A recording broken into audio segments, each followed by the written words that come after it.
The moment the car swerved off the road, everything changed for Adrian Clarke, the billionaire known for his power, influence, and untouchable reputation. One second he was gripping the steering wheel, trying to avoid the incoming truck, and the next he was upside down, trapped in a twisted mess of metal and glass. His vision blurred. His ears rang. He could feel the warmth of blood trickling down his forehead. But even through the pain, one strange thought cut through everything. Someone was coming toward him. He didn't know who it was at first. He only heard footsteps crunching against the gravel, slow and uncertain. Instinct told him to call out for help, but another instinct, one built from years of mistrust and betrayal, told him to stay still. So he let his eyes fall shut, his breathing shallow, pretending to be unconscious. He wanted to listen before revealing he was still awake. That decision was the beginning of something he could never have imagined. Within seconds, he recognized a familiar voice.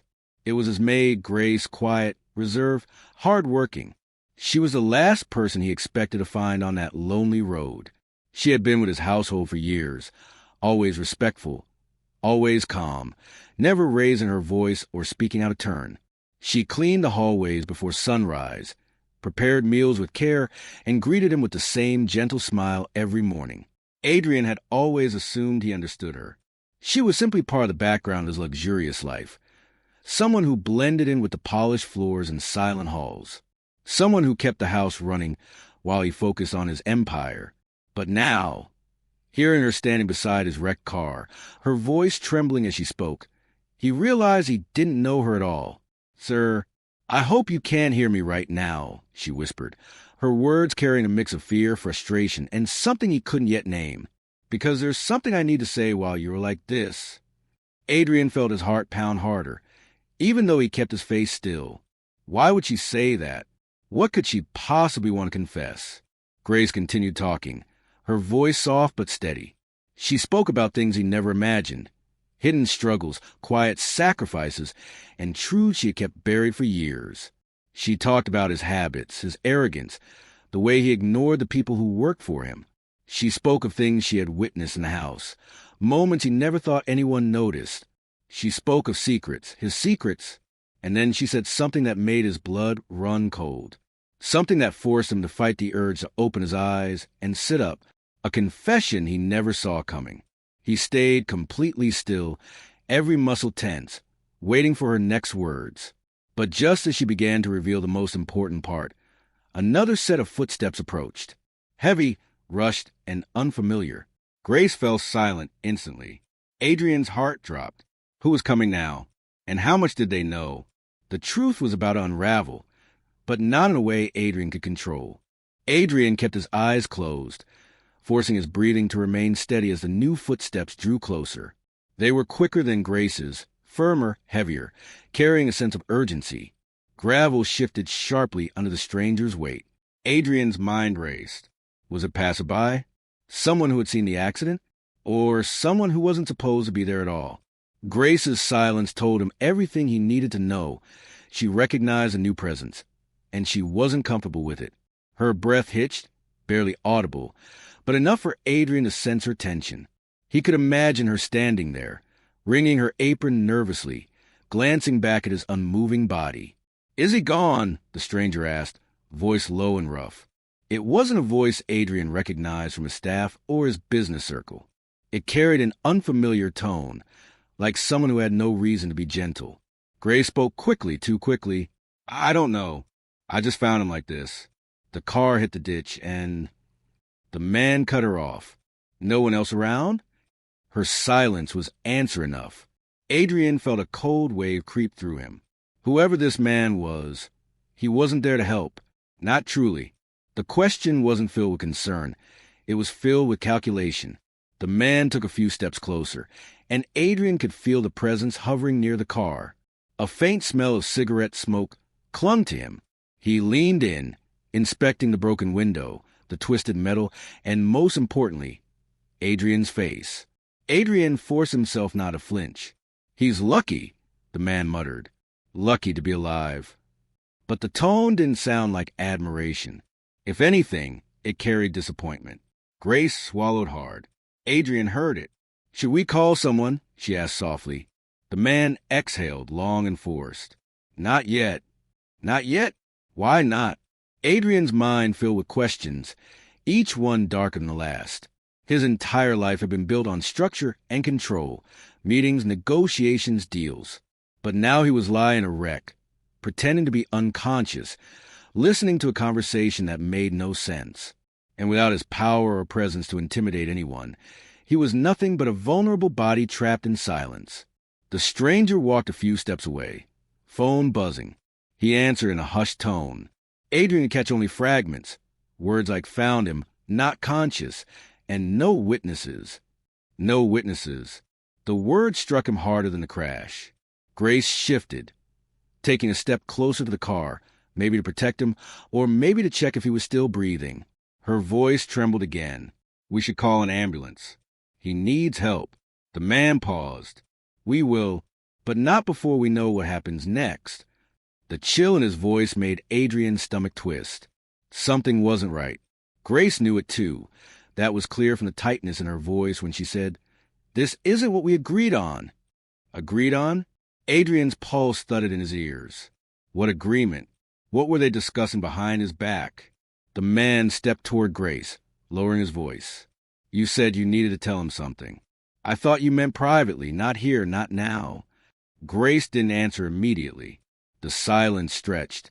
Adrian waited, heart hammering. As she finally whispered, I didn't expect this to happen tonight. The man replied, Well, it did, and now we deal with it. Adrian lay completely still, realizing the truth. Whatever they were involved in, it didn't start with the accident, and he was at the center of it without even knowing why. Adrian couldn't stay still any longer. The man's tone, Grace's trembling voice, and the sharp tension in the air pushed him past his limit. He had pretended long enough. With a slow breath, he opened his eyes just a sliver, just enough to see Grace standing only a few steps away, her hands shaking, and the stranger looming beside her with stiff, guarded posture. He didn't move yet. He needed to understand what they meant by agreement. He needed answers. Grace finally found her words. I never wanted anything bad to happen, she whispered, her eyes glistening. I just wanted him to know the truth. That's all. The man scoffed.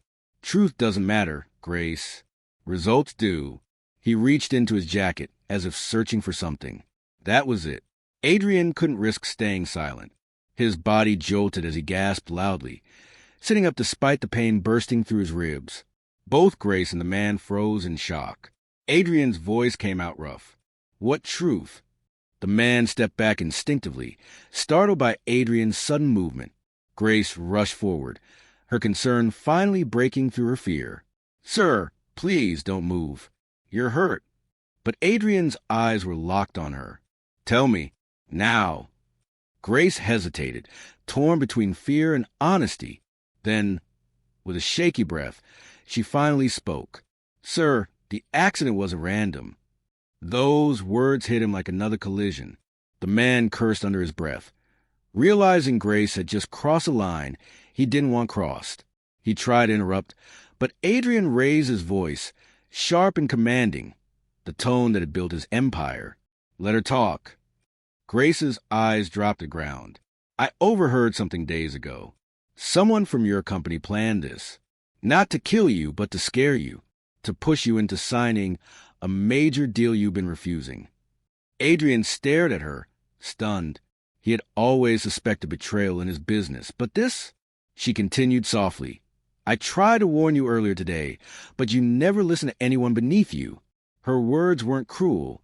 They were honest. Painfully honest. The man stepped forward again, frustrated. Grace, enough. You've said too much. But Adrian noticed something in the stranger's stance. Not the posture of a criminal, but of someone hired. Someone following orders. Who sent you? Adrian demanded. The man didn't answer. Grace did. Your business partner. Mr. Halden. He said it would only be a scare. He didn't expect your car to flip.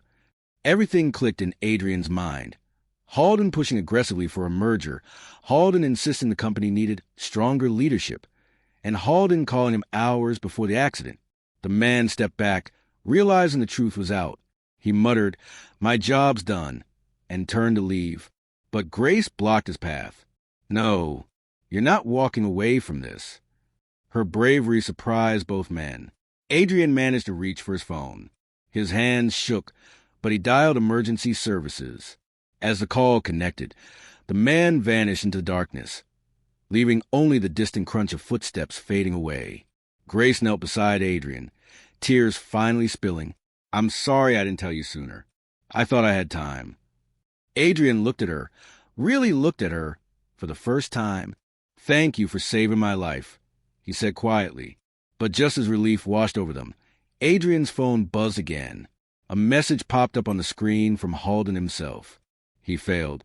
"We go with Plan B. Make sure Grace doesn't talk." Adrian's breath caught. Grace read it too, and her face went pale. The danger wasn't over. In fact, it had only just shifted directly toward her. For a moment, neither Adrian nor Grace moved. The message on his phone glowed, like a warning neither of them could ignore. Grace stepped back, fear flickering across her face, but Adrian gently reached for her wrist. His voice softened in a way she had never heard from him before. "You're safe with me," he said, even though he wasn't fully sure how he would keep that promise. But he meant it, and for the first time in their long, complicated working relationship, Grace believed him. Sirens wailed faintly in the distance. The emergency services were finally on their way. As the sound grew louder, Adrian's mind raced. Halden had pushed things far beyond business. This wasn't about a merger anymore. This was about power, control, and silence. And Grace was suddenly the biggest threat to his partner's secret. Grace wiped her eyes with the back of her hand. "I didn't know he would go this far," she whispered. "I thought maybe I could convince him to stop. That's why I agreed to speak with him before. But when I overheard them planning the accident, I panicked. I came to find you." Adrian swallowed hard. He had been so wrapped in his own world that he never realized the people around him were fighting quiet battles of their own. "You should have told me," he said gently. "You wouldn't have listened," she replied. "Not before this." He couldn't argue. She was right. The ambulance pulled up, lights flashing. Paramedics rushed over, lifting Adrian onto a stretcher. But before they closed the doors, he held onto Grace's hand. "You're coming with me," he insisted. "Halden won't get near you." She nodded, still shaken but relieved. At the hospital, detectives arrived soon after hearing about the accident and the suspicious messages. Adrian handed over his phone along with everything he knew about Halden's attempts to manipulate the deal. Grace repeated everything she had overheard. The conversations, the instructions, the warnings she had ignored until it was almost too late. The officers took her seriously. They contacted their team immediately. By morning, Halden was brought in for questioning, his confident smirk replaced by a nervous stiffness. Evidence from the phone records, GPS data, and the testimony from the hired man, who had also been picked up after fleeing the scene, painted a clear picture. Halden had orchestrated the accident, and he would be held accountable. Several days later, Adrian sat up in his hospital bed, bandages still wrapped around his ribs, but his mind clearer than it had been in months. Grace sat in the chair beside him, her apron replaced by a simple sweater, her posture more relaxed than he had ever seen. "You changed everything," he said quietly. Grace lowered her eyes modestly. "I only told the truth." "And risked everything to do it," he replied. "I won't forget that." When he was finally released from the hospital, he returned home a very different man from the one who had stepped into his car that night. He didn't see Grace as background anymore. He saw her as someone who had saved him, not just from the accident, but from the blindness of his own pride. He offered her a choice: return to work with better pay and respect, or leave and pursue her dreams with support. Grace chose to stay for a while longer, but on her own terms. The mansion felt warmer now, not because of luxury, but because of honesty. Adrian realized something important. Wealth didn't protect you from betrayal, nor did status make you untouchable. Trust was the real currency, and he had almost lost the only person who truly cared. In the end, the accident didn't break him. It woke him up, and Grace's courage became the turning point that changed both their lives forever.